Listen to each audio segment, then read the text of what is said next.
Listeners everywhere, welcome to the Movie Show with Joel and Ryan, the weekly fix for your screen addiction and a trusted source for discussion of all things film and television.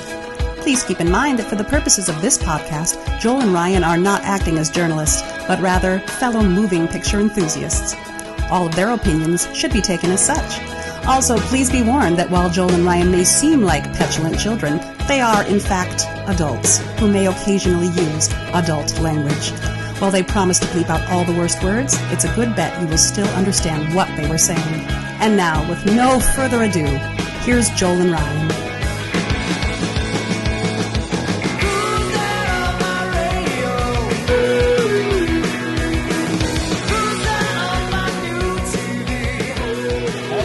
Hello, dear listener. Welcome. Number one, welcome number two. Now this is welcome number three as we review the many, many, many wonderful films of 2021. And I'm using wonderful. I'm going to go ahead, do finger quotes around wonderful, because not all of them are, but that's okay. That's why you listen to us. Welcome to the movie show. Yeah. Welcome to the movie show. Wonderful, Joel? What is wonderful, Ryan? The new opening graphics on our show. Pretty cool. Oh, yeah. I'm so happy you like them. They're pretty glad. I mean, part of me misses randomly floating through explosion space. But yeah, the part of me who really wants an awesome, classy intro, like at least for a while here, is totally getting his wish. It's very cool. Season 5 gotta change it up a little bit, and I think we have made it through. We're well into the hundos of numbers of episodes. We deserve to have a nice classy intro. Classy AF. Welcome to the movie show with Joel and Ryan. I am Joel. And I'm Ryan. And once again, we are going to continue. This, of course, is the podcast where you go to find out, hey, what movies has Liam Neeson done this year? And we will get to that in short order. But let's see. We didn't even talk about this before. Anything we need to talk about before we dive right into the list? I don't even think so. I think we can just jump right on in. I watched Joel Schumacher's film of Andrew Lloyd Webber's Phantom of the Opera last night. That's pretty good. Voluntarily, or did you lose a bet? It was pretty good. I mean, as far as movie musicals that we've gotten, especially I don't want to lump all movie musicals together, but the movie musicals, first of all, musicals from that late 80s, early 90s era are very cinematic in the way they're written and portrayed. The ones that came from mostly Britain and France. Yeah. They're based on literature, or they're adapted from, these operas or whatever. They're these big, expansive things, and they made generally for pretty poor movies. And I think that was, which is weird, because they feel, when you're listening to them, even when you're watching them on stage, you're like, well, this would make a good movie. I mean, Phantom of the Opera really should. I don't know that it's not like some great movie, but it's a lot of really cool things that I forgot about. I mean, it's really, really lovely. It's an incredibly well designed thing. It does a very good job of making the most of intercutting and things that you can't do with a stage show. The thing that I think I was most down about when I first saw it was,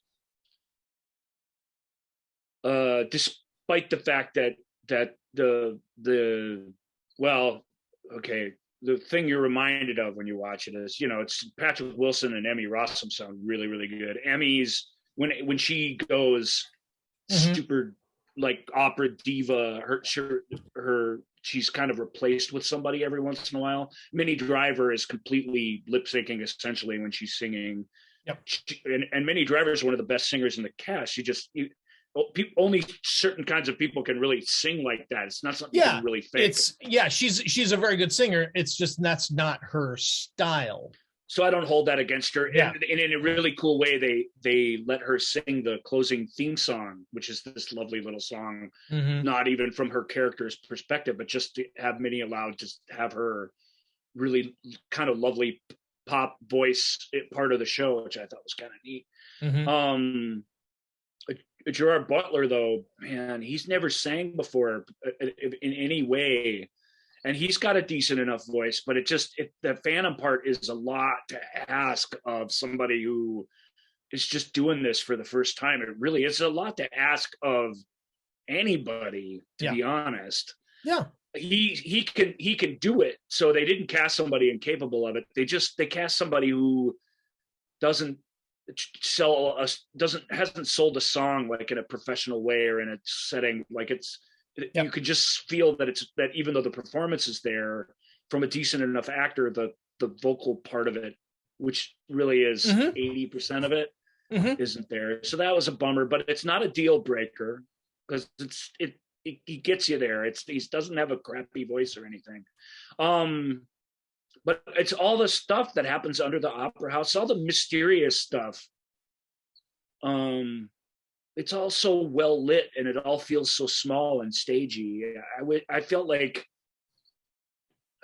that stuff really let me down, even though I like the way it's designed and lit. I like the colors. Like, it's just such a gorgeous movie. That part I must have known it, the way it segues back and between the past and the distant past and the black and white and the colors and stuff and the warmth of all the natural lighting in it. Like, it's really a lovely film. So it's much better than I remember, even though you compare it to something like Les Mis, which is all basically shot in medium shots so that they can get the singing in it. Yeah. We've talked about that before. Like, that's the miracle of it. And it's also its downfall. Right. Les Mis is a big expansive story. And when you have to be close on everybody all the time, you lose something of that, the world of the thing. When you see somebody, and it's how many weepy monologues, even the villain has one in Les Mis, right? When you're watching the show on Broadway, it's a 3-hour and 15-minute show or whatever, it's just a person on stage, on an empty stage. It's actually a really powerful thing. And it happens many, many, many, many times, and I get that you can't do them all like that. But Les Mis doesn't even have a sense of that. You know what I mean? Even in like On My Own or something, where it's this story of this kid wandering through, this lovelorn girl wandering through the city, Paris at night. You know, all it is in the movie, it's the actor with her back against a brick wall. And that's the whole song. And I'm just like, God, that's really disappointing. You know, it really, that's not enough. That stops the show in a way that you never really feel like when you watch the show. And Phantom, because it's traditional, it's lip synced, it's edited like crazy. There's almost no long continuous shots or anything. Even the kiss at the end of All I Ask of You, I counted, there are like 9 cuts during the kiss. Sure. So they had all these, dozen setups to do that. And if you read the trivia on the movie, it's like, they literally had first aid people working on their lips and stuff so that they could do that for 3 days and not have ill physical effects. Yeah.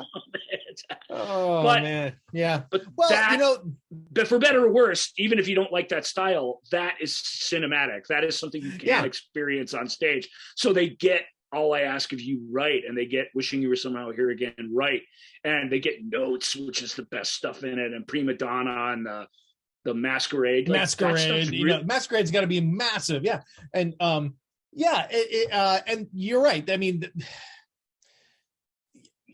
it's especially in the musical theater community, that's, one of the things that is always talked about is, when it's like, well, you got to get musical theater people to do these movies and stuff. But it's that are you filming the musical?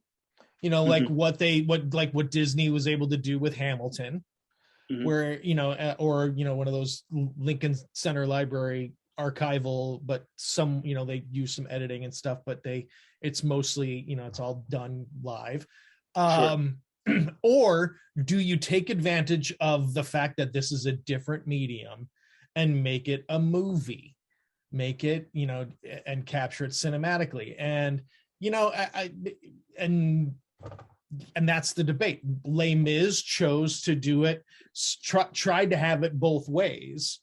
And that's where, and it's what made it fall short.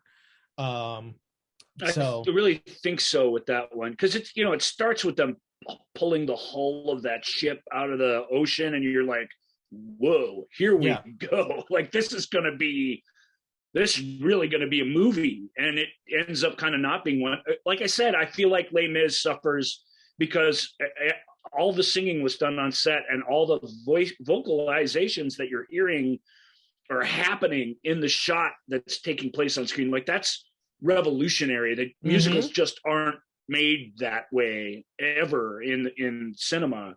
So, but it limits you. You can't be Julie Andrews spinning around at the top of a bluff in Austria if you have to actually be singing, and that actually is going to be recorded at the time. There'd be 4 booms in the shot. There'd be a bunch of little crew running around. It limits you as to what you can do from a cinema standpoint. And you'd have all the background noise. You'd have the wind. You'd have all the everything you'd have to fight with. Like it. That's just an example of that's iconic musical theater cinema, and you flat out couldn't do it if you wanted to do it the way they did Les Mis. So it limited that production, and I admire it, but I got very bored with it very, very quickly. And looking back on Phantom, it's not some masterpiece or anything. I mean, it's Joel Schumacher. It's Phantom, right? It's already this sort of super hyper commercialized piece of musical theater, but it's not bad. I mean, it really overcomes a lot of the challenges that they're struggling to do in similar pieces from the same era, And I'm pretty impressed. Not even bringing like Cats into it or something like that. Right. There's some Cats in Phantom. I thought that was a fun shout out. During Masquerade, there's like 4 of them on this little landing on the top of some stairs. Oh, right. Yeah. I remember that. And they quick do the little, Broadway Cats pose, It's cute. I thought that was funny. There are no trains on roller skates that show up, though. No, there's no, and I don't believe anybody is in a Technicolor Dreamcoat. No. In 1986, man, when I saw that Starlight Express, that was the coolest thing I'd ever seen. I couldn't believe it. I'm like, this is the future of musical theater right here, baby. Yeah, you were not the only one to think that. The songs are stupid, but every once in a while there's a good one. And these guys are like, they're roller skating like right by you, they're going up and behind you and stuff. I couldn't believe it. I was like, wow. Now I've hardened up to that a little bit, but I know that there's some kids out there that had a sort of magical experience with that. Oh yeah. There was a lot of people that felt that way. They thought, oh my God, he did it again. He made us believe that cats could sing. Now he's making us believe that the trains can have personalities. Have personalities, yeah. All right. Let's jump in. Let's jump into our continuing review of 2021. Let's start with the title of Franchise Non-Restarters. Which is a great little headline there.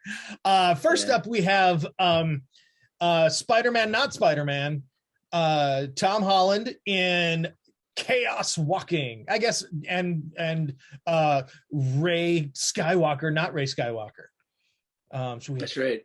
Yeah, Star Wars and Spider-Man hanging out together in a Doug Liman film. Okay. Doug Liman, who's made some good stuff. Most recently, his best movie was the Edge of Tomorrow, or Live, Die, Repeat, whatever. Yeah. or what's the name of the graphic novel? All You Need Is Death or something, or all you I don't know that one. Well, it's a name that is so non-hit movie named that is why you have these attempts to rename it all these weird generic things. But Doug Liman, made the first Bourne movie, made Mr. and Mrs. Smith. He's a very accomplished action director. Go ahead. What's the name of it? All You Need Is Kill. All You Need Is Kill. Right? That doesn't fly. No, that doesn't fly in Hollywood, son. I love now it, nobody knows what it's called. Yeah, but that either way, yeah. Difficulties with the name or not, that's a fantastic film. Really clever story and really, really well told. Using all the tools that the big budget cinema that are at its disposal, and he's a good one. He's made some crap movies too, but you can't just dismiss him when his name shows up on something. And Chaos, what's it called? Chaos Walking. That's I was going to say Rising, but Walking is much more appropriate. Chaos moseying about for an hour and 45 minutes would be a nice title for it. Chaos Saunter. It's amazing. I mean, it does have Tom Holland and Daisy Ridley in it, and so you really feel like at some point it's gonna take off and they're gonna start doing stuff, right? And it's so dull and stupid. It really is like a 2004 era sci-fi channel pilot that was not good enough to become a series. That's what it feels like. And I know that the books, like they always are, they typically don't make it this far if they don't have a good reputation. But if there was world building or some sort of mythological thing that the story's trying to set up, I mean, it might be there, but I missed it. And I can't remember. Both Tom Holland and Daisy Ridley had to turn down really cool movies because they were doing reshoots on this turd, and this thing it never even got to theaters really in a conventional way. It's like a Lionsgate straight to video deal. It had a theatrical run, but not one that had any belief behind it by the studio at all. And just real quick, the plot line of it: two unlikely companions embark on a perilous adventure through the badlands of an unexplored planet as they try to escape a dangerous and disorienting reality where all thoughts are seen and heard by everyone. Okay, that's the gimmick, is that if everyone can hear each other's inner dialogue, and if you are someone who can hide that from others, you're a special person.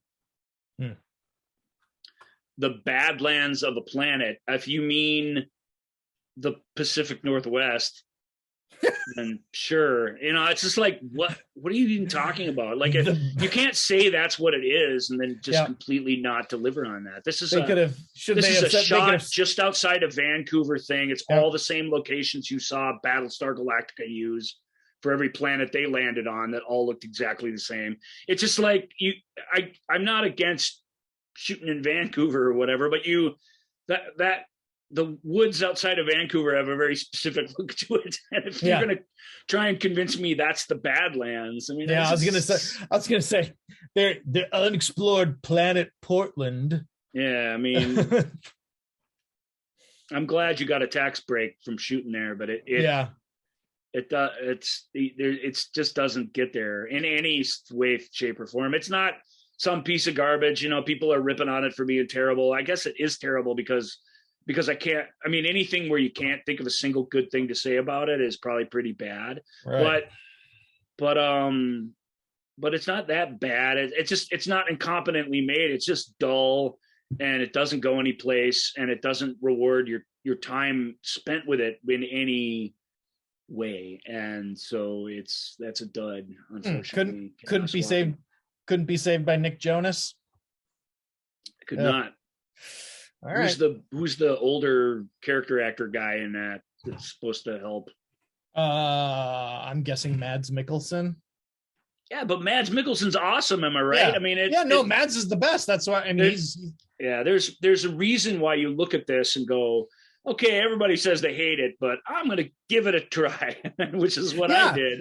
I own it forever now. It's like sitting over there. David Oyelowo and Cynthia Erivo. I mean, it's not a crap cast. It's got some pretty good. Well, I mean, obviously Tom Holland and Daisy Ridley aren't slouches. We will not be exercising the extension on your 3-deal contract for Chaos. There you go. Thank you. Thanks for your time. There you go.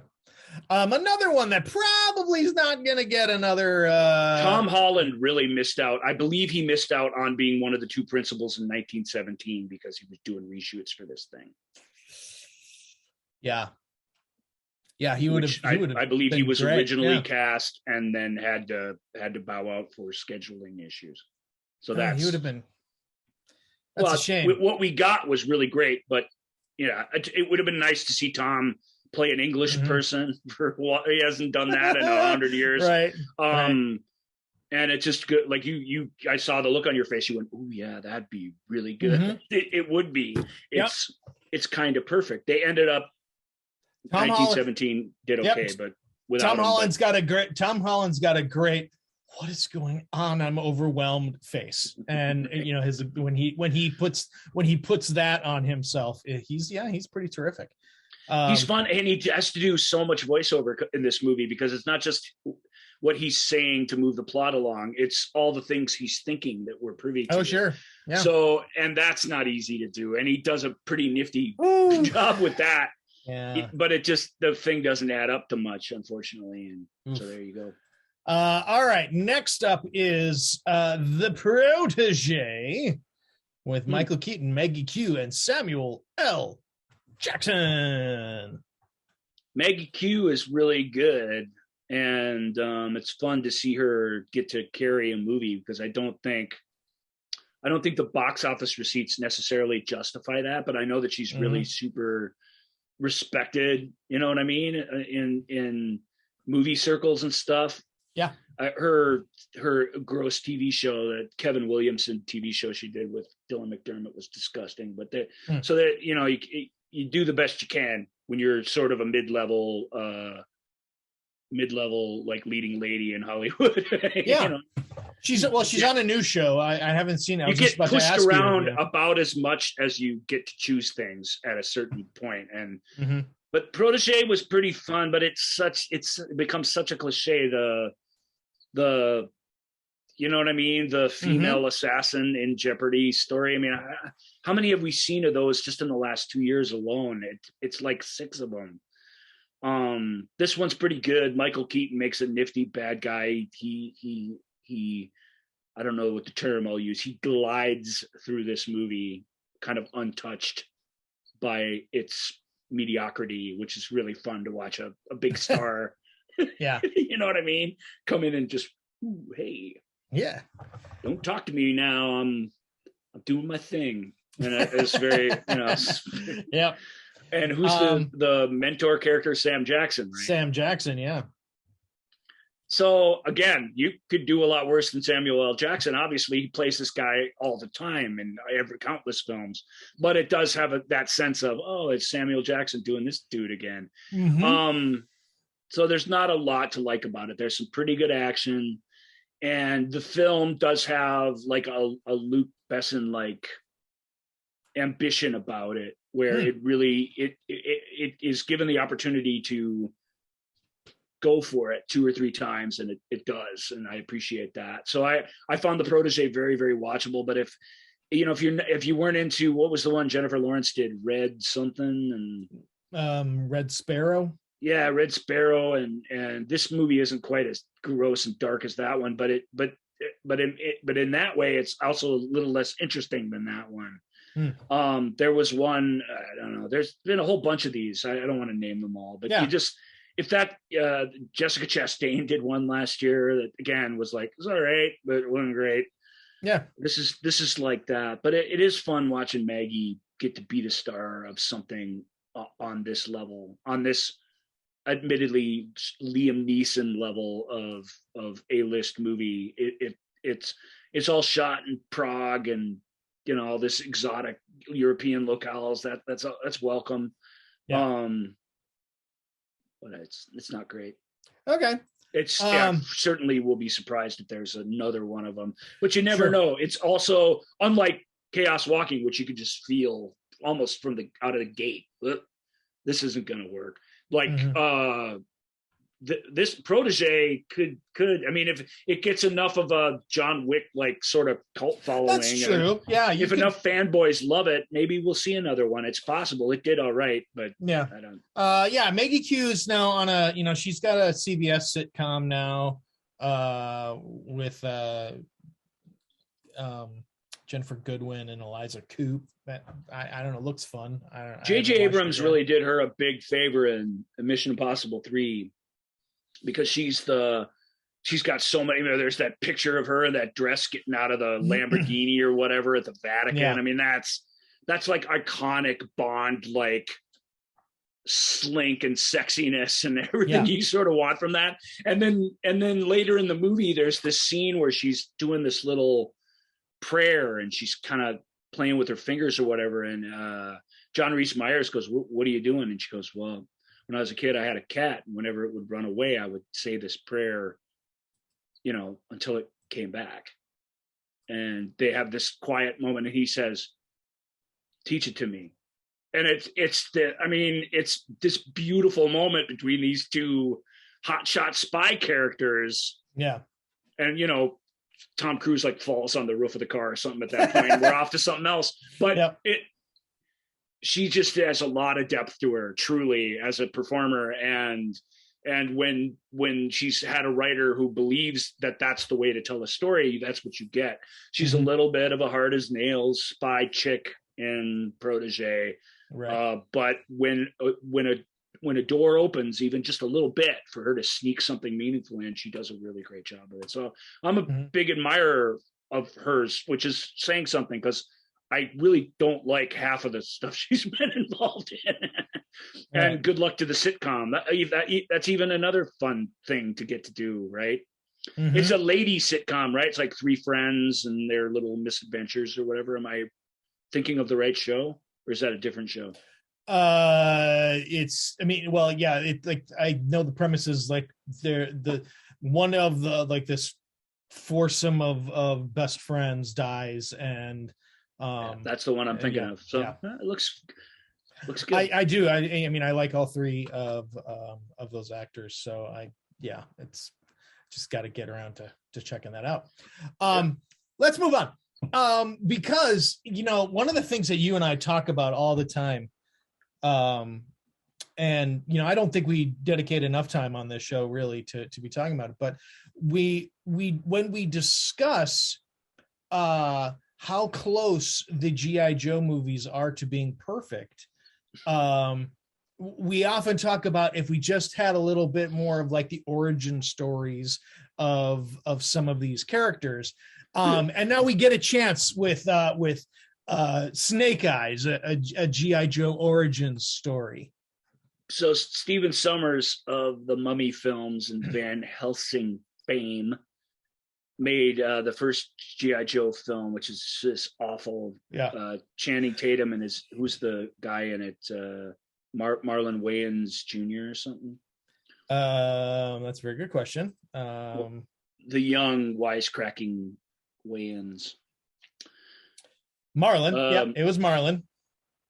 It's terrible. It's terrible. Everything out of Marlon Wayans' mouth in G.I. Joe, the film, is it just want to slap him in the face. You just want to be like, you bastard, smart ass sidekick character. I'm so sick of you. You've only been on screen for 4.5 minutes, and I just want a missile to strike you in the head and be done with you. It's not his fault.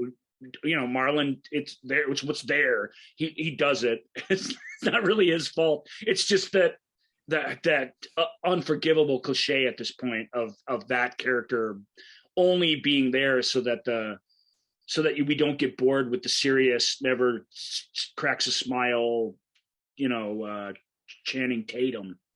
Right. That movie's, it's got a huge scale. It's got some things going for it. It's got Chris Eccleston is good in it. Sienna Miller's good in it. Miller? Yep. I get the Siennas mixed up. Yeah. You know what I mean? Like there's some interesting things, but it just way too stupid. It thinks we're too stupid, and it makes it hard to enjoy. Van Helsing's the same. It's just like, hey, Hollywood fans, here's your, we think you're stupid, and you just get bombarded with it. And I hate that. And the second one was more, all right, let's start taking G.I. Joe, the premise, seriously. And it was just as bad. Everybody's been dumped down in it. Now we have Jessica Biel and half of the cast of One Tree Hill and just a bunch of crap, old ass Bruce Willis. They made Channing Tatum honor his contract and come back and do a cameo at the beginning of it where he gets killed so that The Rock can have some reason to care about anything that's happening in the movie.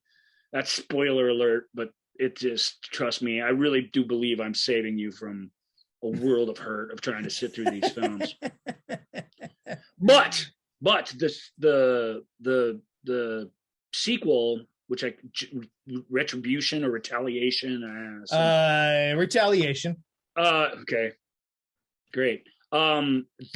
The Snake Eyes bits of that. There's a Snake Eyes origin story in it, and white dude, white Shadow, or I can't remember the bad guy's name, but he's a ninja as well, and he's all in white. And Snake Eyes, of course, basically in a welding mask, and you never even see his face. He's played by Ray Park in both movies. So that part's cool, and there's this cool, really cool, like mountain battle when they're all on wires, and they're all these little wire trolleys and things like in Switzerland or something. That's pretty neat.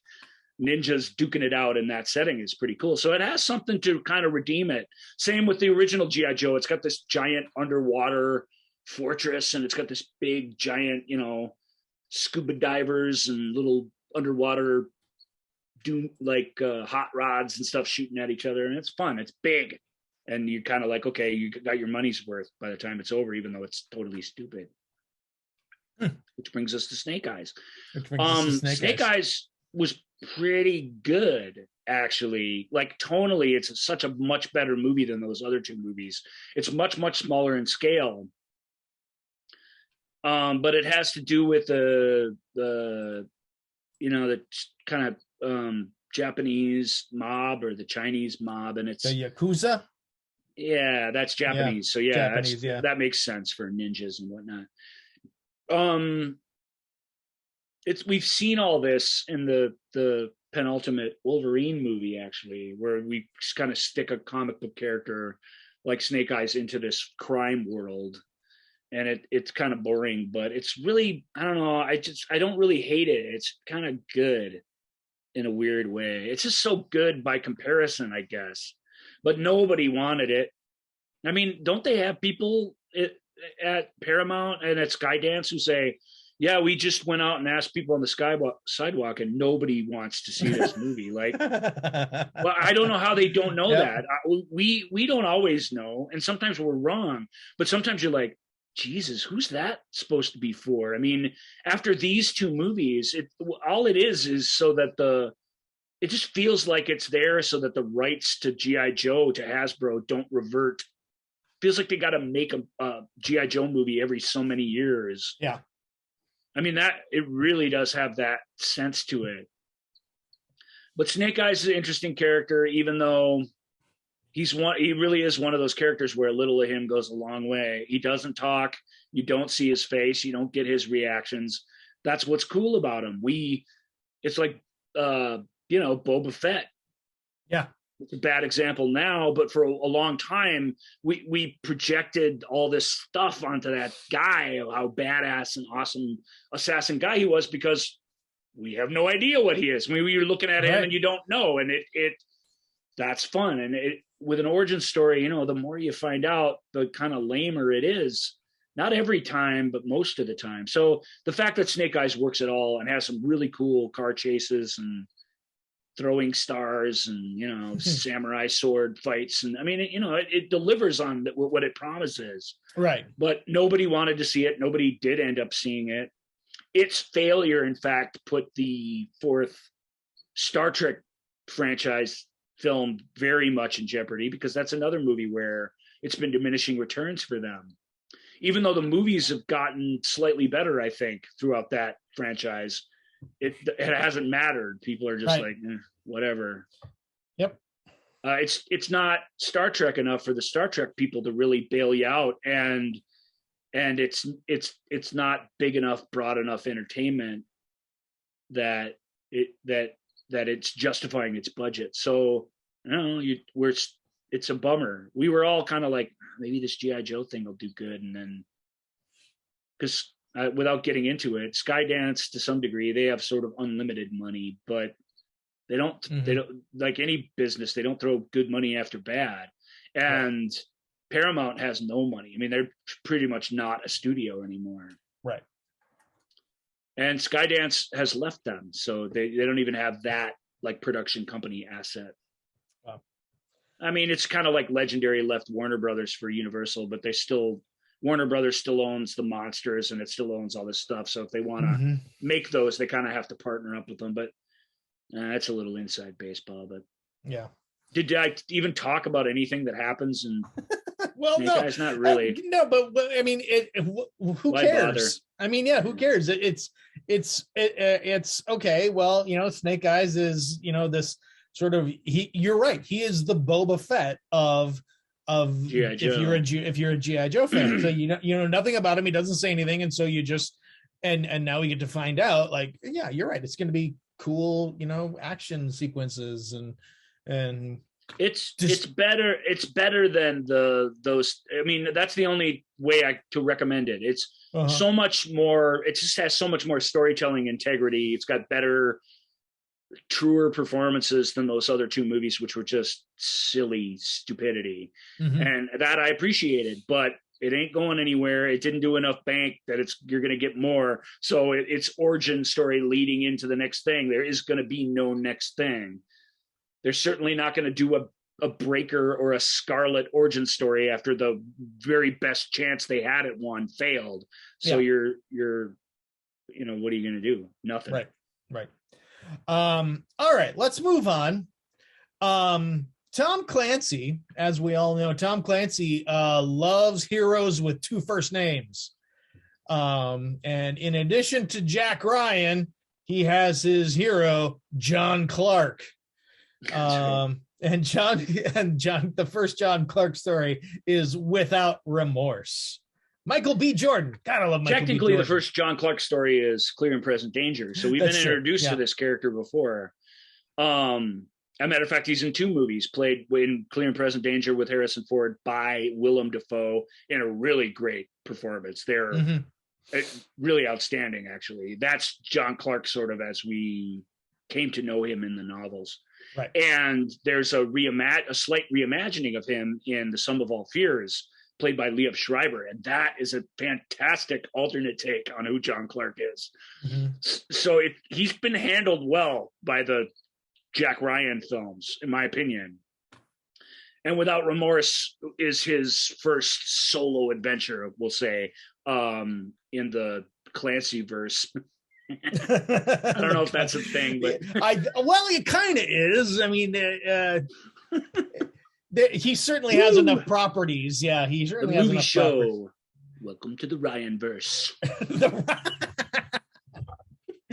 Oh gosh. Maybe we'll get more listeners if we do that. Let's rebrand. Let's rebrand the show. It is now Welcome to the Ryan. You'll have to make another intro, just 2 weeks later. That seems it seems like a bit of a deal breaker. That's all right.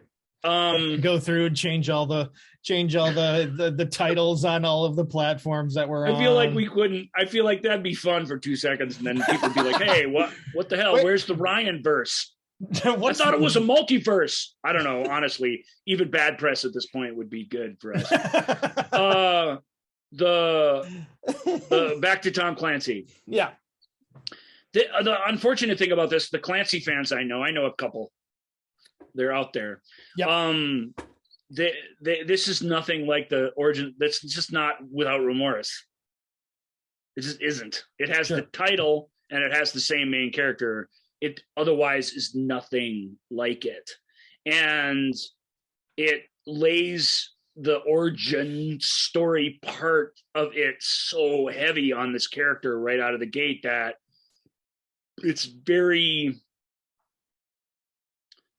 not what you know about him. What we thought John Clark was this, this operative guy, a black ops guy, basically, who, because of his lifestyle, has a very difficult time interacting with other people in a sort of non-military way. And that's sad, and it's fun, and it's sort of, there's a lot to mine there, which is really, really cool as a character.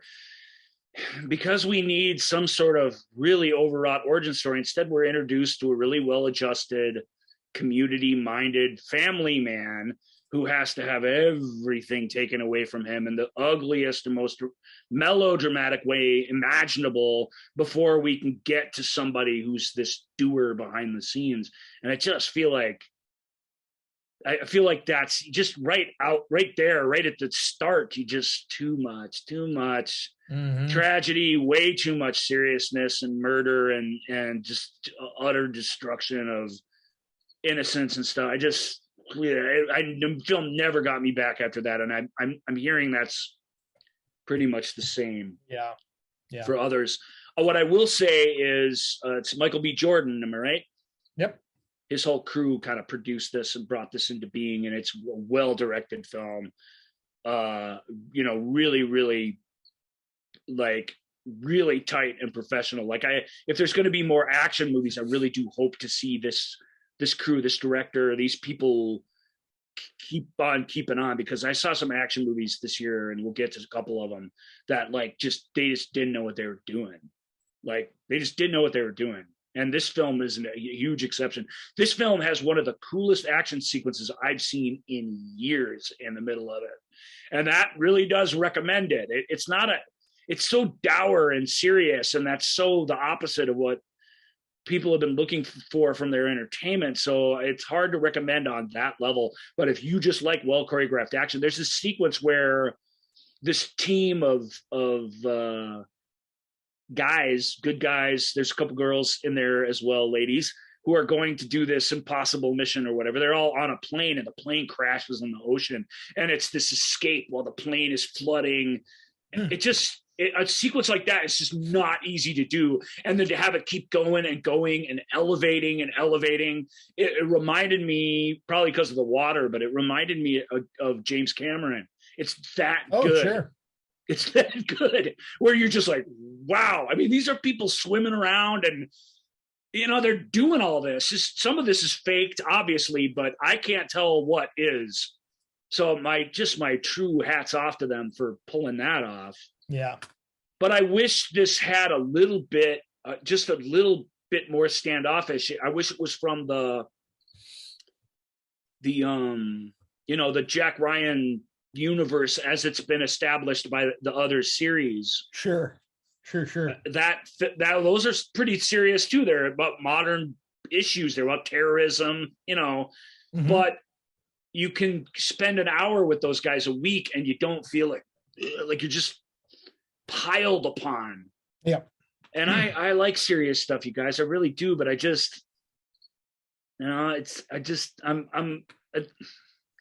it seems like we're really, there's no middle ground anymore.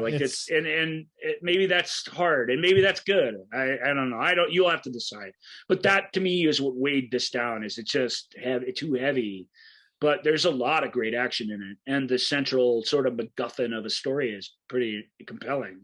So, but again, it wasn't really popular, so I don't know that we're going to get 2 more John Clark stories, or if we do, are they going to be like this one? Right. I can't decide. I like Michael B. Jordan. I think he carries a lot of weight, and you believe him.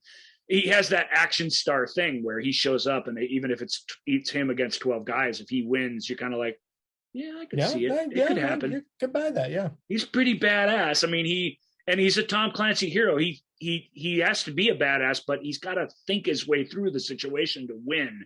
And it delivers on all that. So I liked it despite myself, but I'm not, I'm in an elite club there that really kind of thought it was good. And the reasons, I totally get the reasons people were not too much. Sure. Sure. Well, here's a movie where we're going to get sequels whether we want them or not. Next up is Red Notice. Ah, yes. Well, yeah, it's the worst movie on this list, pretty much. Well, Chaos Walking. Yeah. Chaos. It's a pick 'em. We'll call it a pick 'em. Yeah. The cool thing about Red Notice is that all three of its principal actors each got 20 million, but big ones to do this bad boy movie. And Gal Gadot got paid the same amount as Ryan Reynolds and Dwayne Johnson.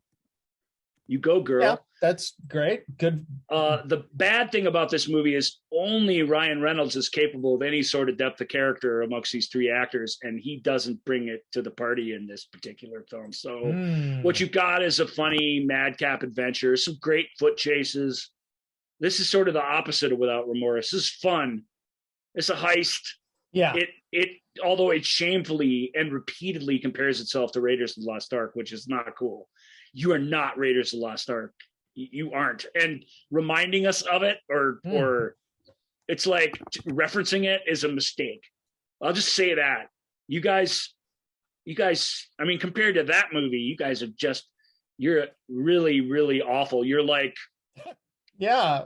What's that show where they used to make people like swim through a bunch of bugs? And that would be Fear Factor. Fear Factor. I don't know what point I'm trying to make, but you guys are like one of the bugs, just one of the bugs in Fear Factor.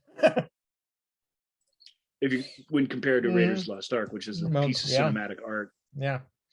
But I got through it. Yeah. I even giggled at it a couple times.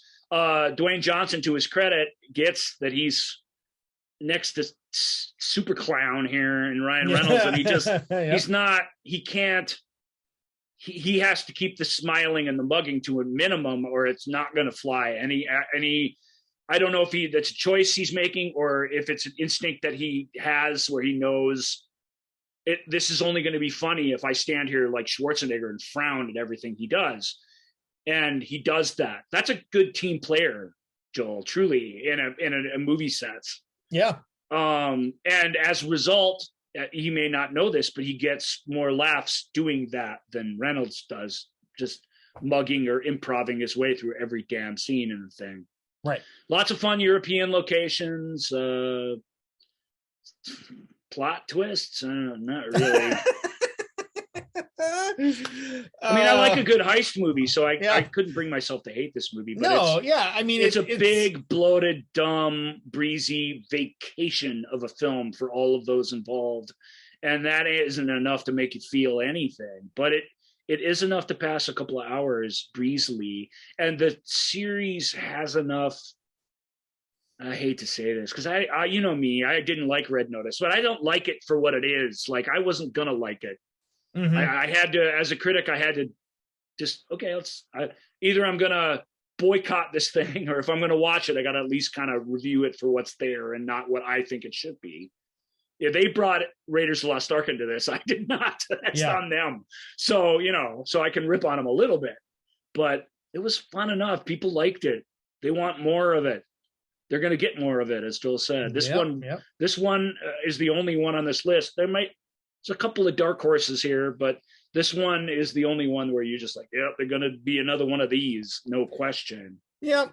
They have, but it's a $200 movie. Like take another $200 movie straight to streaming that we talked about, like World of Tomorrow or Tomorrow War.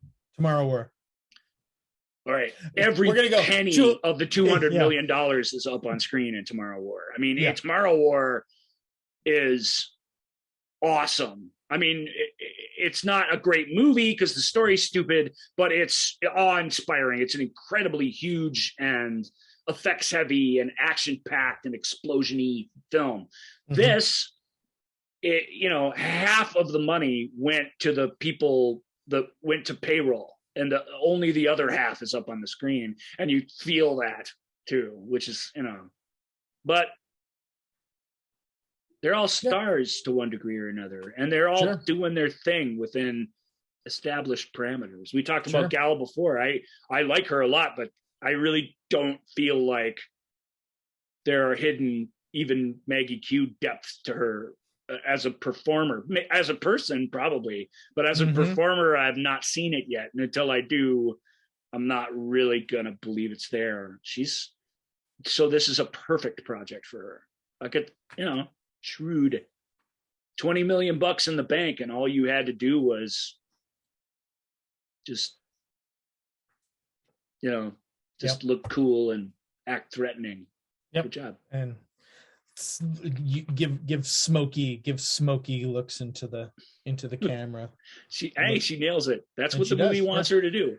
The movie wants Ryan Reynolds to just stand there and never shut up, even if it's not on the page. And the movie wants The Rock to just be in the advertising. Like, it doesn't even care what he's doing in the movie. Just please come so that people will watch. And they did. So it worked. Who might have, well, I can judge it, but who might have say, whatever. I wish I had $20 million to walk around in a tuxedo in France. Yep. That'd be cool. Living the dream, man. Yeah. I really wanted to, and I again, like I said, I'm staying at my brother's right now to help take care of his dog. So I said that to you. I didn't say that to the audience. I'm taking care of my brother's dog. But the dog sitting, we call that. Dog sitting. But I really wanted to come up with some sort of sounder that's just like, hey, what's Liam Neeson doing? And I wanted that to, like, how are you going to manage that? Were you? I don't know. I just really want, because I know every year we have a Liam Neeson category because the man just, it's like, got to put out movies, got to do it. Got to keep working. Must keep working. I've said before, there's a real life tragic reason behind the midlife Liam Neeson workathon, which is that his was the love of his life when he was back doing a movie a year. It was taken from him, and I'm not saying he can't find love again or whatever, but it really was one of those relationships where it's going to linger, and the memory of it and the power of it is going to carry for a while, and he's got to cope with that. And one of the ways he's coping with, because it's because people do it. You shouldn't feel bad if, like, your mom dies or whatever, and then dad gets married right away again. If they're older people, it's usually because marriage is how they live their life. Like, it's the marriage was good and they just want to get back into that. Yeah. There's a different kind of personality where this was it. I found my thing and it's gone now. And it's not a wrong way to approach it, but I'm going to mourn for this for a long, long time before I can even ever consider a different kind of relationship. And I believe, without reading his mind, I really do believe that's part of this. When Natasha Richardson died in that skiing accident, I mean, he was just shaken to the core. He was absolutely madly in love with her. And he's done nothing but back-to-back movies since. I mean, it's just not taken a break since then. Right. And it's the type of movies that he does. I think that there is, I mean, she died in such a random, there's nothing anybody could do. It was a random accident, skiing, that all of these roles that he takes, and it's doubly tragic because she didn't die in the skiing accident. She got a concussion that she died in her sleep later that day. That's a common thing, but it is, as Joel said, if you ever get what you think might be a concussion, you should go see a doctor right away so that this doesn't happen to you. But in many ways, there's not a lot that can be done about it. Right. And it is harsh when you think everything's going to be okay, and then it isn't. It's the worst thing ever. It's cruel. I've known people who have gone through that, and it is really, really difficult. So and so all of these characters that he plays are all characters who are able to take control of the situation that they're in. And I really think that there's an element to all, something happens that throws everything up, but he is the guy that by hook or by crook, he is going to make order out of chaos. and he is going to be in control of whatever of this situation. Yep. And so let's get into it. We got 3 movies. I mean, every 4 months he was coming out with another movie.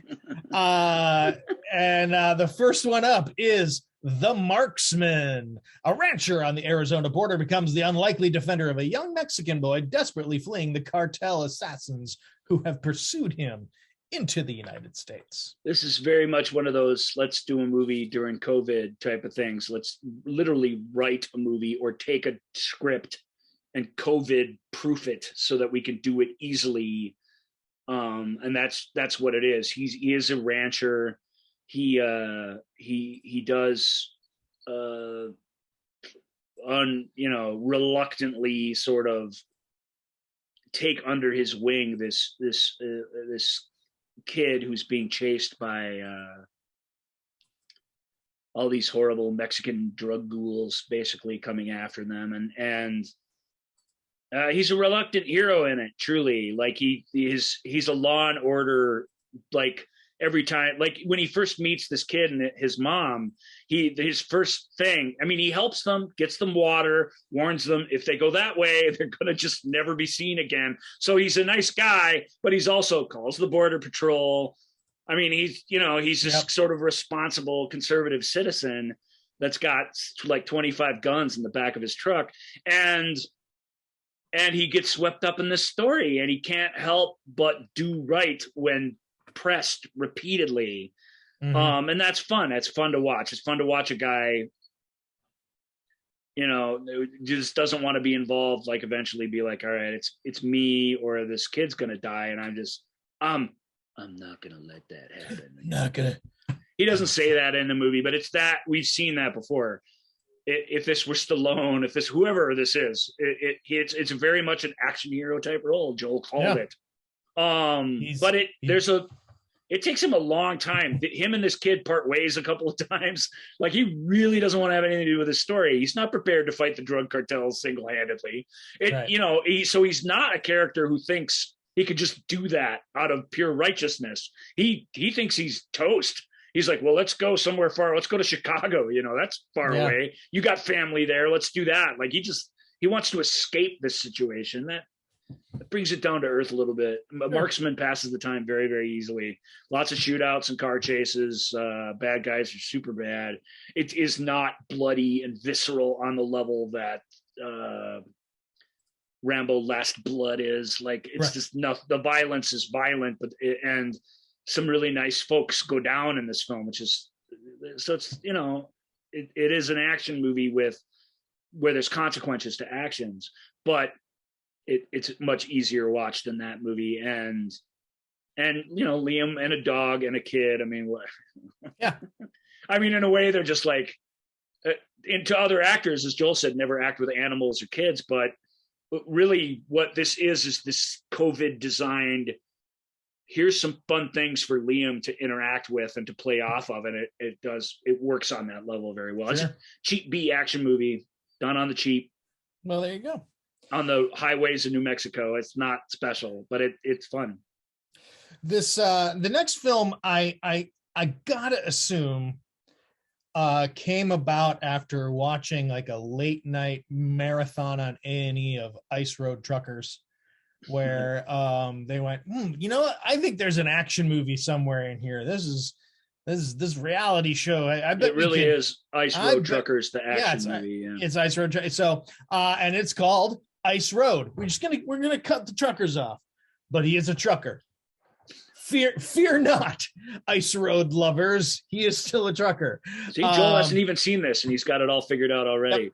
Yep. Remote diamond mine collapses in far northern Canada, and Liam Neeson, everyone's favorite big rig ice road trucker, must lead an impossible rescue mission over a frozen lake to save said trapped miners. Woo!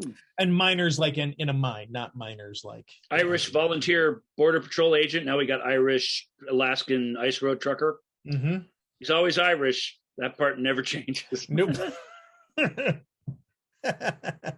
doesn't. Even the bad guy in Batman Begins was pretty much Irish, if I recall. Uh-huh.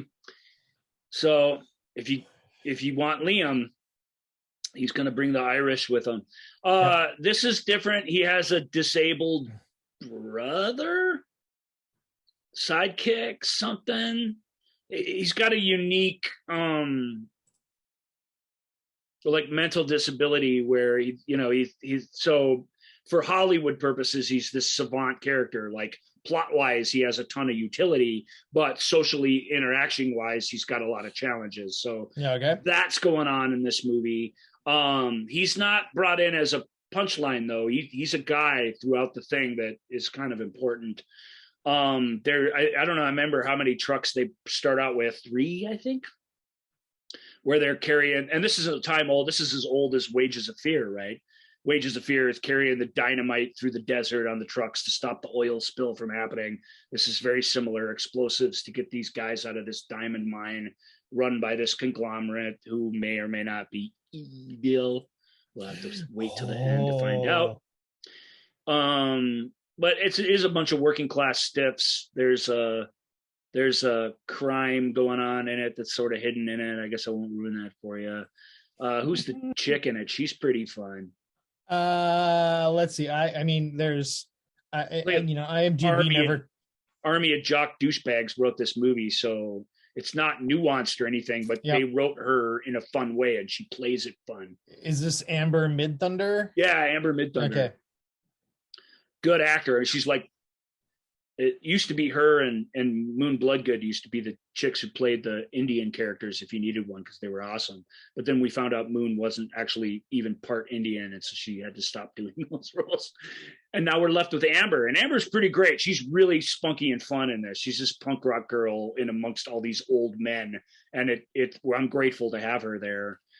Benjamin Walker, I guess, is the other actor worth mentioning, but it is what it sounds like. Every imaginable action sequence that they could think of along the ice road takes place. It's creative and fun in that way because that's the gig. I mean, that aside from these sort of stock action movie cliched characters, what you really want is to take the unique setting and to get the most out of it. And I do feel like the film, to a certain degree, in a sort of low budget way, manages that. So again, very much like it doesn't have the warmth of storytelling that the Marksman goes for, but it has a premise and a promise, and it fulfills the promise by the time it's over. So there you go. That's the nicest thing you can say about it. Well, there you go. Movie. And don't feel like you need to catch up on all the seasons of Ice Road Truckers before seeing this. This exists. No, there's so many Johnny the Explainer scenes in Ice Road that you will be covered. You will know everything the average citizen knows about ice roading. Okay. Before the truck even leaves the station. It's great. I mean, it's stupid, but it's there's stupid like Van Helsing stupid, which is just everything's so stupid, and you feel like it thinks you're stupid. Whereas this movie is like, look, we know you're stupid. We're going to try and get through this in a hurry. Yep. There's a just take a deep breath. We're going to go through this together. Yeah. We promise trucks will explode and fall through the ice, and people will shoot at each other. All that shit's coming, but you got to know the rules first. Yep. It's a very tight action script in that way, which like I said, I don't admire, but I can appreciate on some level. So there you go. All right. Next up, wanting to lead an honest life, a notorious bank robber with a particular set of skills turns himself. Say that? You just did that. I added that. Only to be double-crossed by 2 ruthless FBI agents in An Honest Thief. What's the tagline for An Honest Thief? Do you have that? Never steal a man's second chance. Woo! All right, now we're talking. Those other 2 movies are pretty good, but this is pure D Liam Neeson action thriller stuff right here. Yeah. Okay. It truly is. It's got a super younger than him, but still semi-age appropriate girlfriend for him to have. And Kate Walsh, who happens to be a decent enough actor. She's still like 20 years younger, but at least she's not really 40 years younger. Yeah, no. Like, you know, Harrison Ford will tell you, it's just, what do you want? This is what they don't want a bunch of 70-year-old ladies in these. I don't know what to tell you. It's changing, guys. The world's changing. The world is getting better. Kate Walsh is proof of that. She's at least a step in the right direction. You know, there's the whole reason Maud Adams got to do 2 James Bond movies, because there just weren't enough as old as Roger Moore women out there. They had to choose another one twice. There you go. So think of that. We've come a long way. Yeah. Anyway, on that note, not just for Virginia Slims anymore. Yeah. What Joel just said, does that sound fun?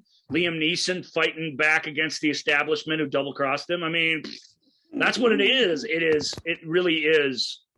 This really is, of these 3 films, if you're not going to watch them all, if you're not some Liam Neeson super fan, this is the one. This is the one that they really meant this one.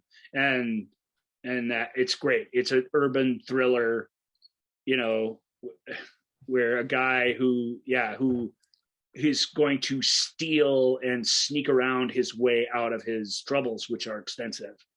He really has fallen in love with this girl and wants to come clean to the FBI so that he can not lie to her, and so that he can pay his debt, and somehow,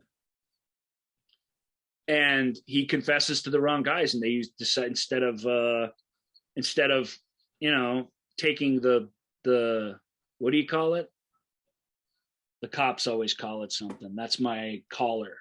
Instead of taking the collar and being happy about it, they decide, well, this guy knows where all the diamonds are hidden, baby.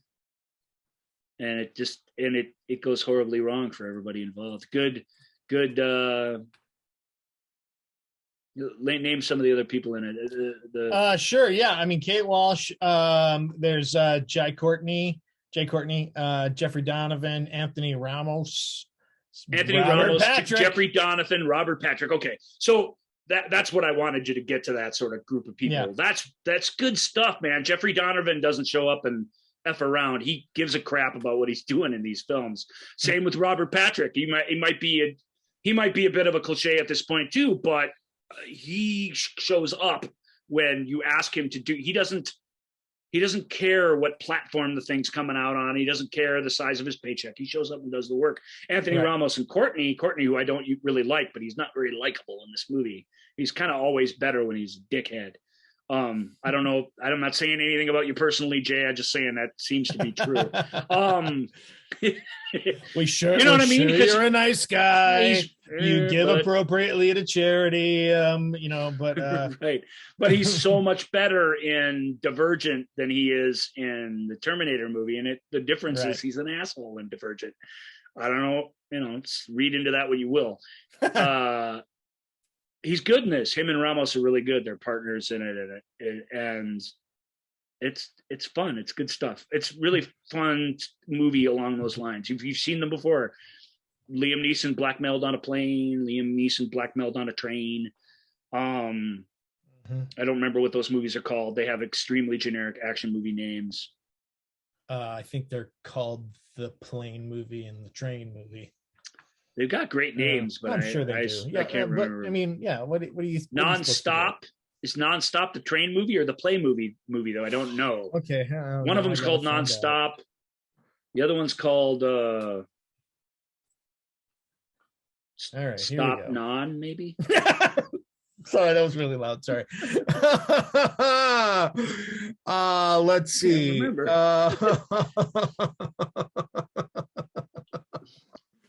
Let's see. Cold Pursuit, Widows, The Commuter. The Commuter, that's the train one. All right, that makes sense. All right, so we got there. Good. I forgot he's in Widows. That Widows is a legit good movie, although Widows is good. Yeah, that's not a Liam Neeson vehicle. He's got a small role. He's playing off of like this last, several years of playing these sort of actiony criminal movies. Right. He's playing off of that, which I kind of dug. And Cold Pursuit. Cold Pursuit. That's the revenge movie. Yeah, it's that. That's not one of my favorites. I don't like violent revenge for laughs very much. I will take violent revenge as a catharsis, but for laughs, I find it a little gross. So okay, that's Liam Neeson for you. That is Liam Neeson, and next year we will have at least 3 more to talk about. At least 2 more, maybe not 3. 3 is a lot. He really snuck Marksman in there and made a movie when nobody was making movies. That's true. All right, next up we are moving on to a mystery, our mystery and suspense category. We have several movies that will keep you guessing, that will make your herrings red, and I love a good mystery and suspense movie. But we talked about this a little bit in the Hitchcock ones. This group of movies we're about to talk about are not stylized in a Hitchcock thriller sort of way, and that lifts a little bit of the pressure for them to deliver off of them, which means that they can mix a little bit more real drama into them and not just have to be that dynamite, well constructed, every bit is perfect leading to the climax sort of film, which is helpful. But it also means that they can get a little more wishy-washy. They're not as tightly constructed, so they rely on some other things, mood, emotion, like legit emotion, as opposed to overwrought Hitchcockian emotion. So that's what sets them apart, because they are very similar, actually. Okay, well, first up we have Crisis with Gary Oldman, Armie Hammer and Evangeline Lilly, right? Yep. And Greg Kinnear and Michelle Rodriguez, and you can keep going. Evans, there's a ton of people in this film. Lily Rose Depp and Kid Cudi, and that's pretty much it for them. It's a split. What do we call it? We had a show about all of them. It's a split, fractured narrative film. What's it called? Did you say the word? I just said fractured narrative. Yeah. But there's a term for it that we used very proudly. Oh, and I can't even remember what you got to go way back, dude. Yeah. That's like season 1 stuff where we talked about traffic and Syriana and all that. This is dual narratives, split perspectives. Trying to find what that's called. I can find it if we insist. I have it tagged in my movie collection, and I just got to go to one of them. But I was hoping not to do that. Anyway, this one is one of those. It is set against the backdrop of the opioid epidemic and the stories of an undercover cop, interlocking narrative. Oh, interlocking narrative. Okay, we would have gotten there eventually. We would have just named. I never would have. I had to look it up. I had all those other terms, which are all correct, but we picked the best one. Interlocking narrative really does say what this is. These are different stories that are all connected, but you just don't know how until you're 2/3, 3/4 of the way through the movie. Sure. And that's the kind of structure it is, and I enjoy that very, very much. Armie Hammer plays an undercover cop. Gary Oldman is a professor, and Evangeline professor Lilly who runs safety and chemical studies for the FDA, basically. And Evangeline Lilly plays a grieving mother, and they collide in this dramatic thriller. Got wrapped up in this. Yeah, she's a mother on the warpath because her kid was killed as a result of an oxycodone addiction. And those are really the 3 interlocking narratives. There's more going on than even that, but I liked it. Hey, this was. I mean, it had everything you want from this. The plot, you can't really do a plot like this and not have it pretty smartly done. Hammer and Lilly in particular. Oldman, he's tougher to peg down because although he's doing a really nice job as this guy too, Oldman hasn't got, it's like he gets to play a regular guy, and you feel that it's honor to do that for a change. Sure. What I mean? Even in this movie that not a lot of people are going to see, or, you know what I mean? He gets to be a person instead of being Churchill or being a vampire or being, whatever.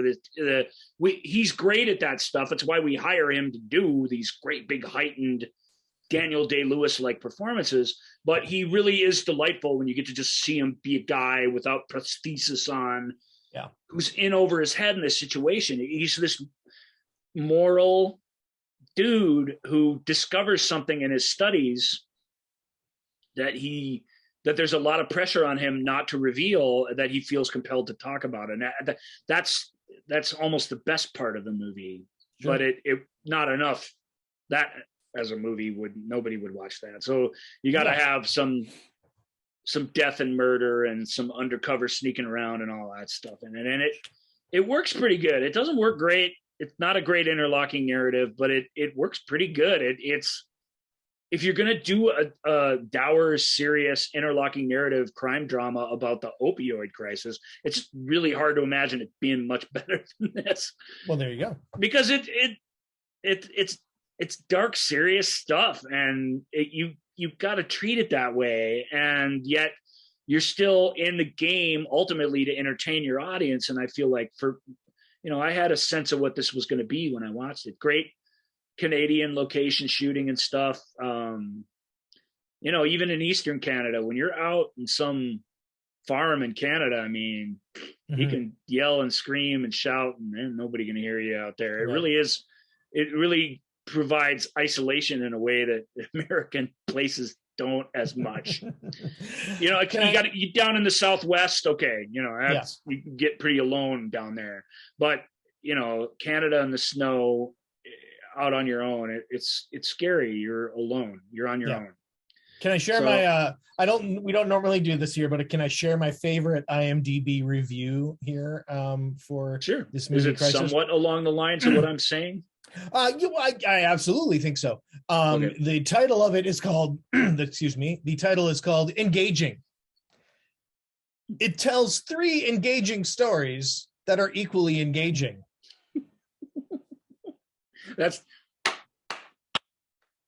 Yep. That's about right. There you go. Thank you. A lot of people didn't like this. They were bored with it. I mean, you got to decide, are you down with a conventional mystery thriller about this sort of topic? You can decide that for yourself. If you are, then here you go. It's engaging. The stories are equally engaging. I mean, I agree with that.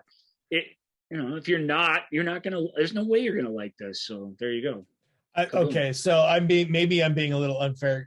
Gordon 11, who did that, he has clearly for Sing 2, it says delightful, and it says Sing 2 is a delightful film with delightful characters. Swan Song, very slow. It's a very slow movie with a very slow pacing. So clearly, Gordon he's got a whole trademark style going for him. Very enjoyable. Single all the way, very enjoyable. It's a very enjoyable romantic comedy with a cast that is very enjoyable. Oh, Gordon. Okay. So, all right. The movie show with Joel and Ryan and Leonard Snerdley. Salute you, good yes, sir. Thank you. Oh, Gordon. Thank you, Gordon. That's awesome. All right. Next up is The Little Things. This is Denzel Washington. Kern County Deputy Sheriff Joe Deacon is sent to Los Angeles for what should have been a quick evidence gathering assignment. Zip on up there, get some evidence, come on back. Instead, he becomes embroiled in the search for a serial killer who is terrorizing the city. Who's hotshot cop in this? Is Jared Leto or somebody? Well, I mean, Jared Leto is and Rami Malek. So Rami Malek. Yeah, I don't know which Rami one. Malek's hotshot cop. So. Jared Leto is something else entirely. Okay. I don't know. I watched this, so I don't know why I'm getting them mixed up. I just knew there was some. There's Denzel and there's young hotshot, and that's the relationship, and it's Rami Malek. That's the. Yeah. He's the young cop who, despite ripping on Denzel for being old and out of touch, still is the guy who compels him to stay down there and help him with this serial killer investigation that he's looking on. I like this movie. It's atmospheric. It's interesting. These actors are fantastic. Yeah. but what is it and what happened? You really shouldn't get to the end of a mystery movie asking those questions. And while I understand that there's some deliberateness to that, I can just tell you, audiences don't play that. They just don't. You can't do that anymore. You can make an ambiguous drama or whatever, but you can't have it be this just cut out conventional up until the end and then just drop everything. You just can't do that. And that's what this movie does. It commits a cardinal mystery thriller / serial killer, especially. And to be fair, I want to admire the film and that its ambiguity and that it's in a sort of Zodiac way. It's more about the emotions and the price that these people who hunt these monsters pay, and the way they leave themselves open to compromise. Denzel's long ago left the city for a deputy sheriff's job so that he can not have to deal with this anymore, because psychologically he can't deal with it anymore. Right. Raimi doesn't get that yet. He's got to learn it the hard way. That's the makings of a compelling story. And there's a lot of great stuff going on here. But after all these, what's the Criminal Minds, So you guys who are into serial killers, you've just been ruined by it. You've been watching Criminal Minds. Criminal Minds is a different gimmicky serial killer every week, and every week the good guys catch them. So that's crap. Criminal Minds is crap. It is little more than a writer's room dreaming up ways to serially kill people. There's nothing else to it than that. It is empty garbage that makes the world a worse place. But it's deeply satisfying on a storytelling level, because you get all this CSI Miami cheap justice at the end of every episode.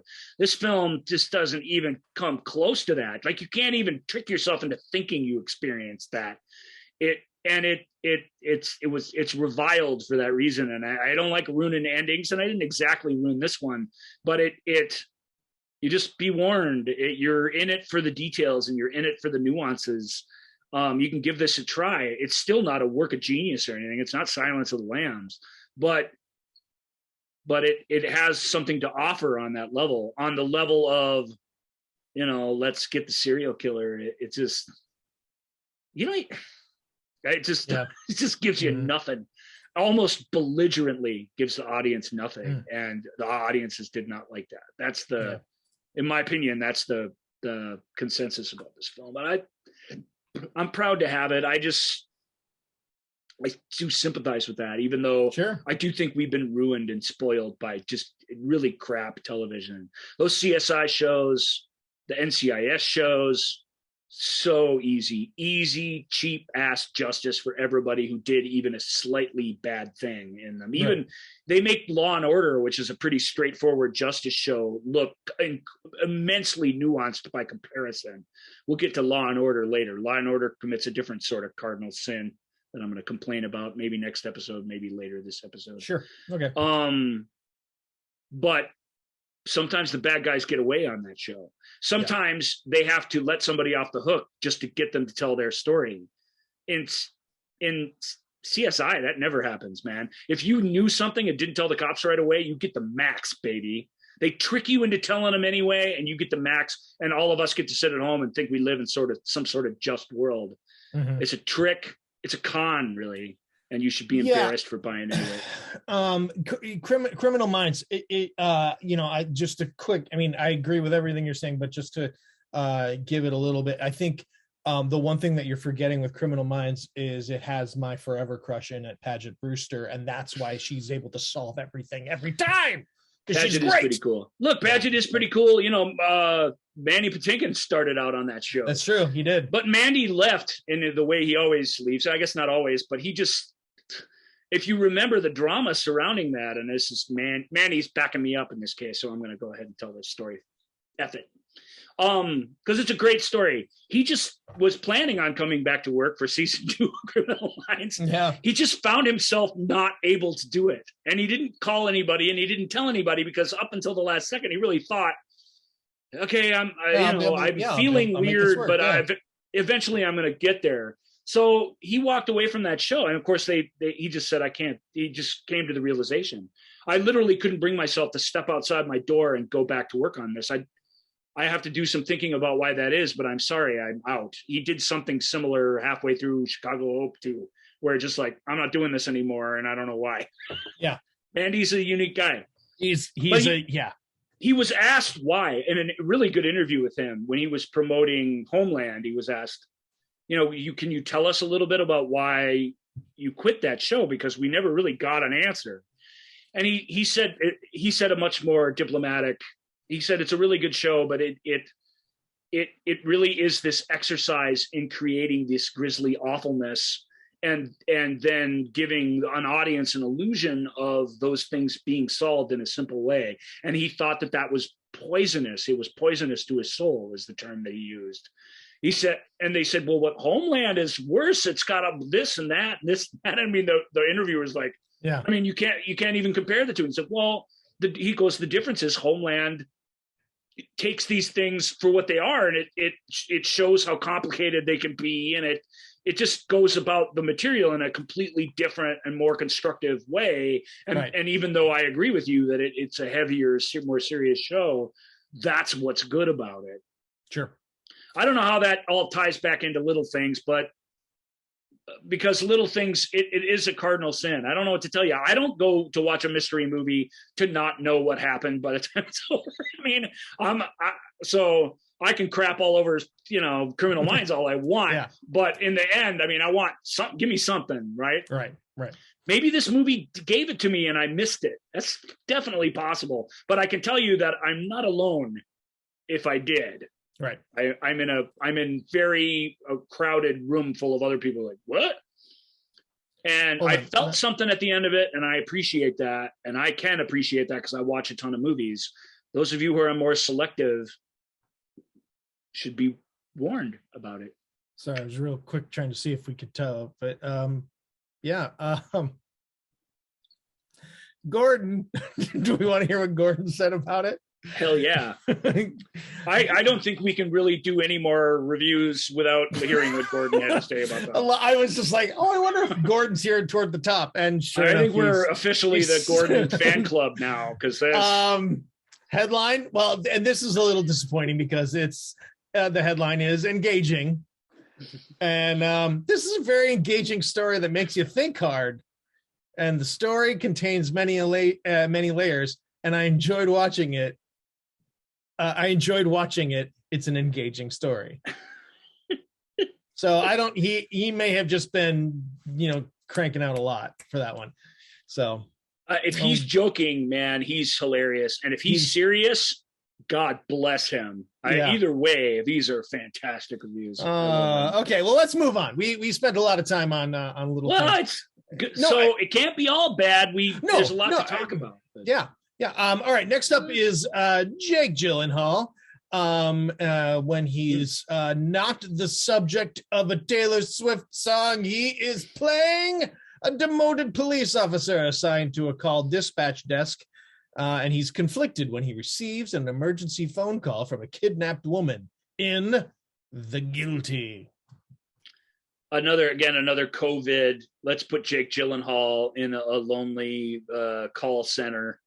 Mm-hmm. And have the entire story happening over the phone. Now, it's a fun gimmick. We talked a little bit about, or at least we mentioned last week when we were talking about Stephen Knight, we talked about, God damn it, it's a name of a person. I can never remember. There's a Tom Hardy movie where he's on the phone the whole time. This is very much like that, where we're not privy to what's happening out in the world. There's somebody locked in a trunk. They call 911, and this demoted detective gets the call. So in that way, it is great. This is everything. The premise, again, these mystery films, it's important. Same with the Liam Neeson films. What's the premise? What's the promise? And does it fulfill the promise? And this movie absolutely does. It's a very fast-moving, overwrought, dramatic thriller that takes place entirely over the phone, and it really makes the most out of that. Unfortunately, the other 911 call center people seem really reluctant to help him. His other fellow detectives over the phone that he tries to call in, this is happening outside. There's a wildfire happening, so there's all these evacuations and ambulances are all busy. So in a way, he's fighting this uphill battle to get somebody to pay attention to this little kidnapping case when the world's on fire. That was nicely done.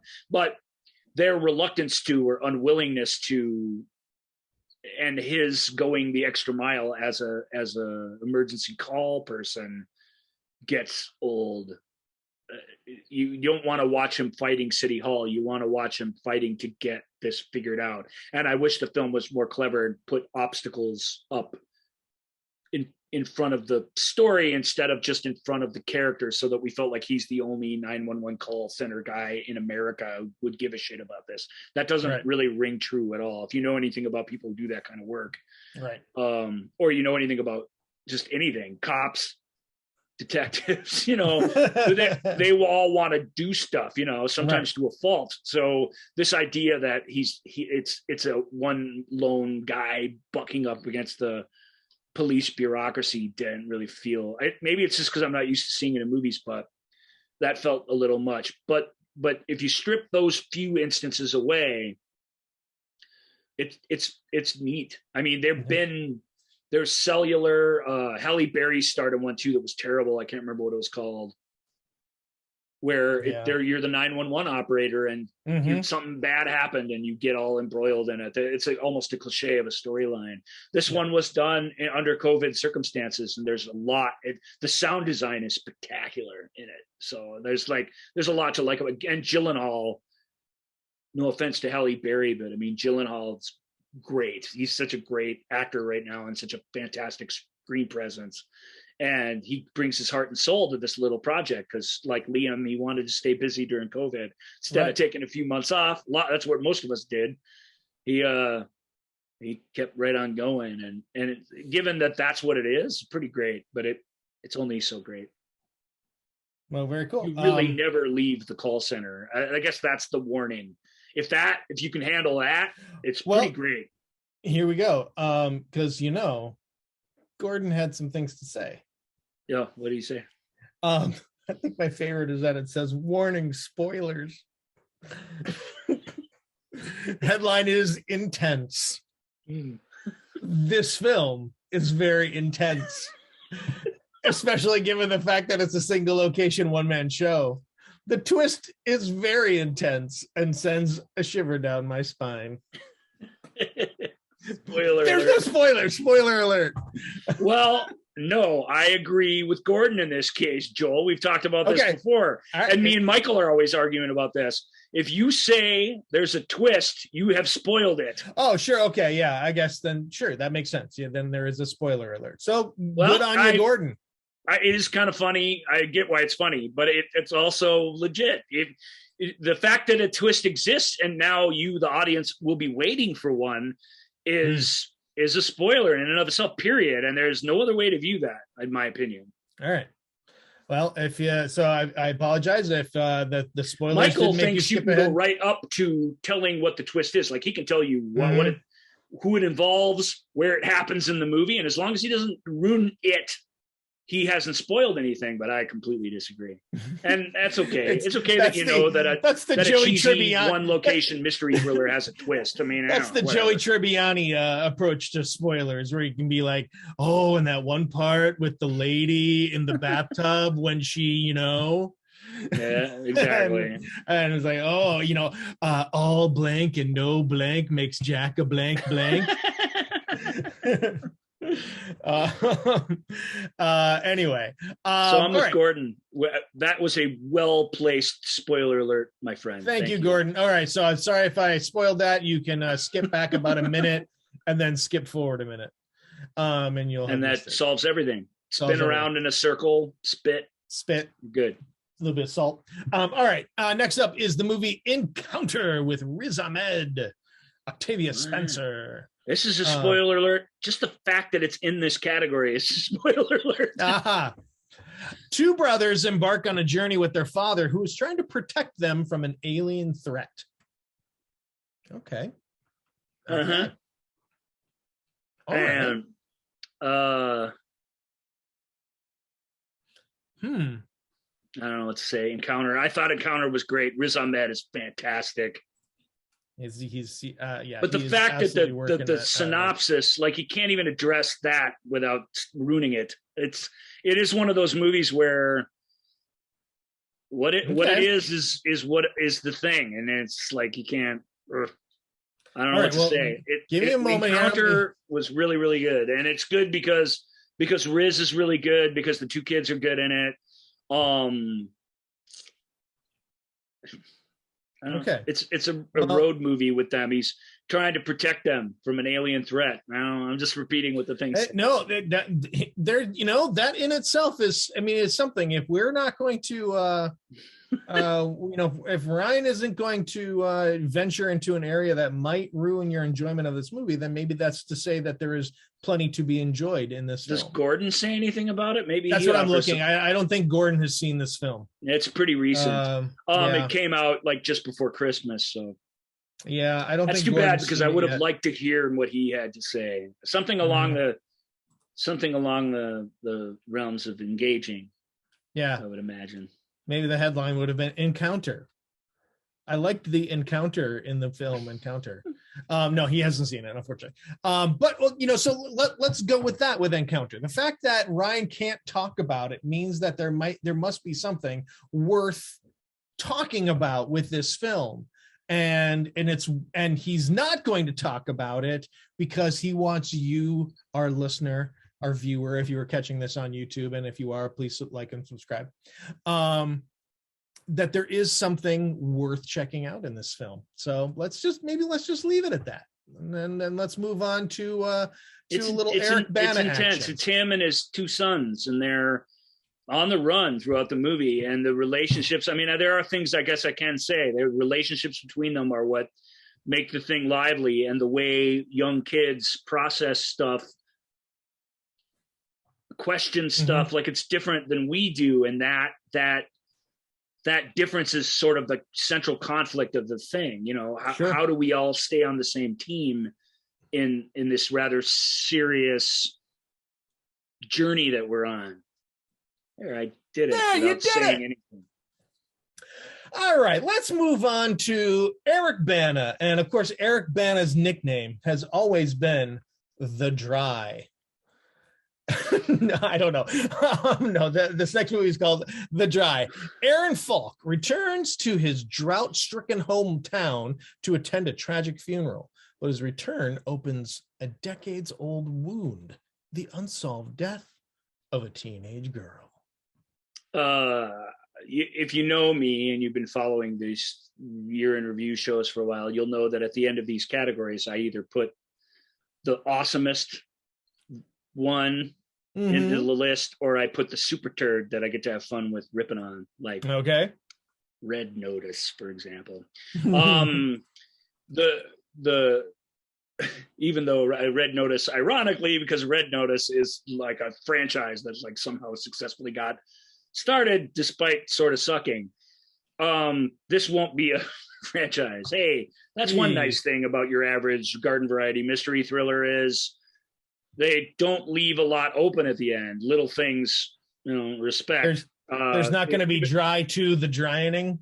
There is not going to be. It takes place in rural Australia during a really terrifying drought. Like, don't even smoke a cigarette in this town at this point. That is how bad it really is when he gets there. It's where he grew up as a kid. He's not gone back, because there is this haunting incident that reveals itself throughout the film. I won't tell you what it is, but it's, from the description, and you just know from having watched movies before that that's true. Some of the rednecks, they have those in Australia as well, are not happy to see him because of that thing you done did. And, nobody's really saying anything because they all know everything. It's us that have to find out what's going on throughout the film. But Eric Bana, man, geez, he's so good. I mean, he's so good. And this proves it. I can almost guarantee you, in the wake of this film, you're going to see more of him back in the lead in films. Maybe not the hugest films in America or whatever, but you're going to see him back in the driver's seat in his next couple movies, because he earned it with this one. This is a tough role to play, because you want the guy to be the big city guy who's wise. He's got some of that, but he can duke it out with you in a bar fight if he has to, but he doesn't want to. There's this whole, there's this thing about him that is just this very real person, and it's really, really outstanding. The lady who plays Mon Mothma in the Star Wars prequels and Rogue One, she plays one of his childhood friends that he sort of reconnects with. I can't remember her name. Give me a second. I was looking at Gordon here.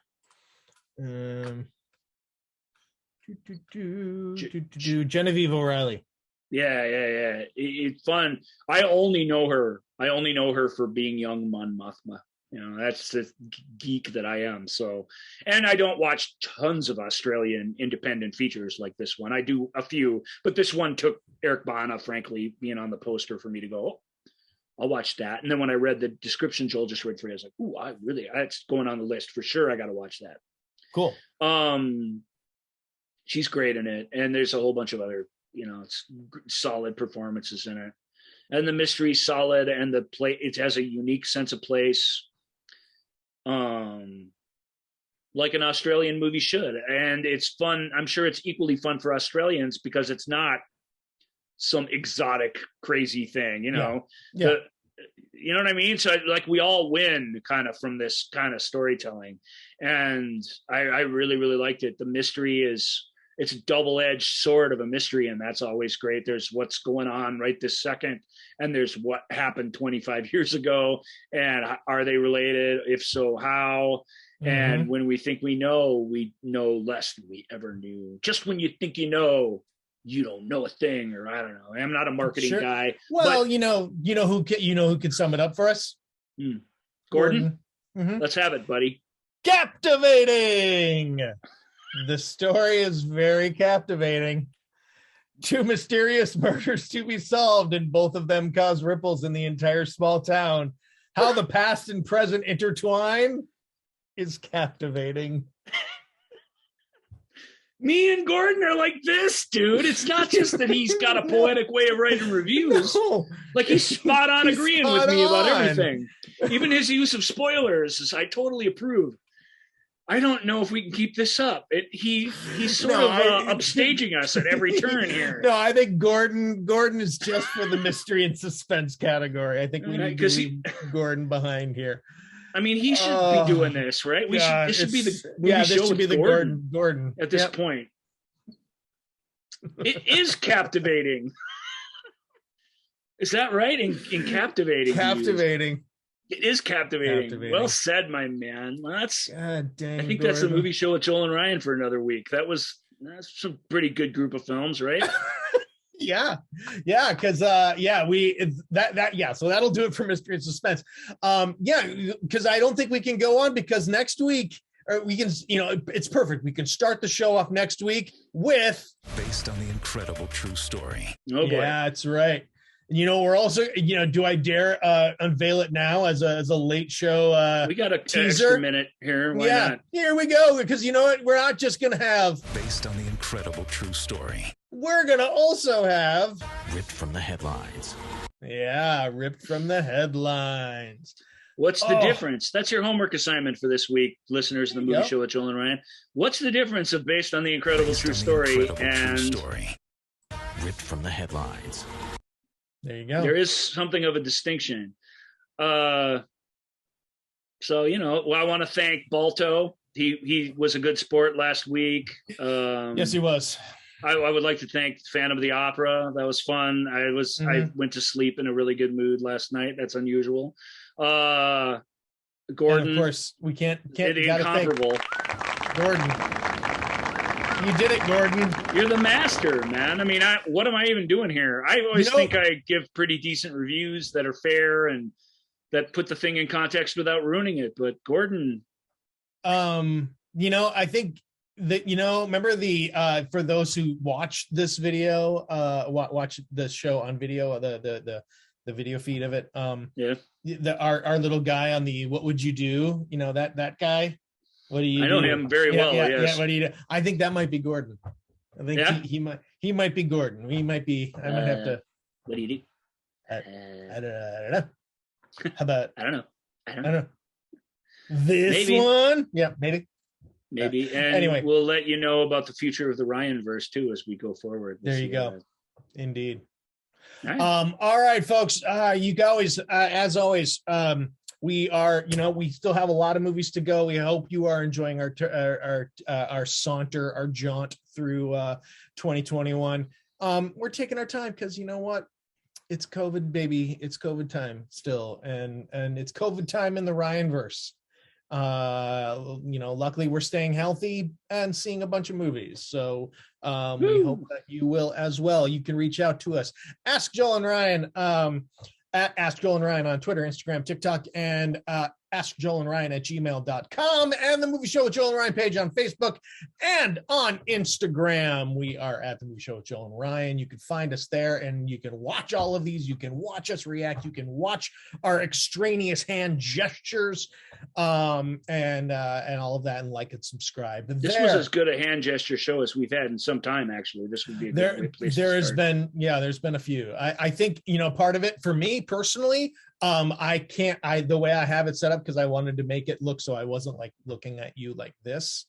I moved you down so I can't see myself. So the fact that I can't see myself means that I don't get to be like self-conscious or whatever. You're unencumbered. Because I don't even look at you during the show. I just stare right at what I'm doing. I have an image to protect. Yeah, well, no, and I given that ship has sailed on me. I am. Yeah, I'm done. All right, folks, that is going to do it for us for this week. And we will happily see you next week. Join us as we continue on. Based on the incredible true story. That's right. Take care. Thank you for listening to The Movie Show with Joel and Ryan. Remember, all views and opinions represented in this podcast are personal and belong solely to the speaker and do not represent those people, institutions, or organizations that the speaker may or may not be associated with, unless explicitly stated. None of these views and opinions were intended to malign or deceive. And now, here's the producers, circa 1982, to play us out.